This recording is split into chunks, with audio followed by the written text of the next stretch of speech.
వాటన్నిటినీ అప్పుగా పెట్టిపోయారు. అవి కూడా రాష్ట్ర ప్రభుత్వం కట్టాల్సింది అప్పు.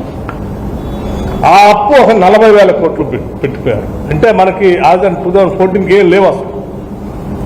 దాన్ని ఒక 40,000 కోట్లకి 40,154 కోట్లకి పెట్టిల్లారు. ఈ మొత్తం కలిపి 7,11,911 కోట్లు ఉన్నాయి. ఇది రాష్ట్ర ప్రభుత్వం ఆయా బ్యాంకులకి, కార్పొరేషన్లకి, లేకపోతే ఉద్యోగస్తులకి, కాంట్రాక్టులకి కట్టాల్సిన అప్పులు. ఇవి లెక్కలతో సహా రేపొద్దున శాసనసభలో కూడా వాళ్ళు ఏమైనా చర్చ పెడితే ఆ చర్చలో చూపించడానికి కూడా సిద్ధంగా ఉన్నాను. దానికంటే ముందు ఈ రాష్ట్ర ప్రజలకి గత కొన్ని రోజులుగా హరీష్ రావు గారు, ఇవాళ ఇంకా ఒకళ్ళిద్దరు కూడా మాట్లాడారు. మరి ఇంత పచ్చి అబద్ధాలు ఉన్నవా? ఇవన్నీ దాస్తే దాగే కాదు,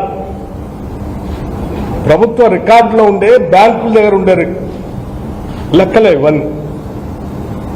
సో ఇది ఒక వాస్తవ పరిస్థితి. లేకపోతే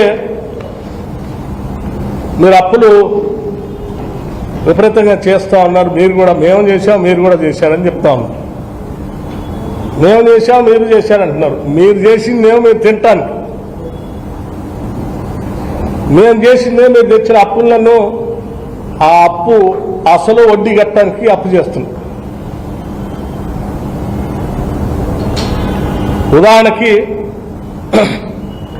మేము ఇప్పటికల్లా 54,118 కోట్లు అప్పు చేశాం ఎఫ్ఆర్బిఎం లిమిట్ ప్రకారం. కానీ తిరిగి కట్టింది, అప్పు కట్టింది, ఇవన్నీ కూడా చేసింది దేనికంటే ఈ 10 నెలల్లో 11 నెలల్లో 66,772 కోట్లు అప్పు వడ్డీ కలిపి కట్టాము. అంటే తీసుకున్న అప్పే సరిపోక ఇంకా రాష్ట్ర ప్రభుత్వం నుంచి ఆదాయాన్ని కూడా కలిపి మీరు తెచ్చిన అప్పు మీరు తినడానికి మేము కట్టింది 66,722 కోట్ల రూపాయలు. ఒకసారి ఆలోచన చేయండి. 66,722 కోట్ల రూపాయలు ఇప్పటికల్లా మేము ఈ బ్యాంకులకి, మిగతా వాటికి హార్డ్ క్యాష్ని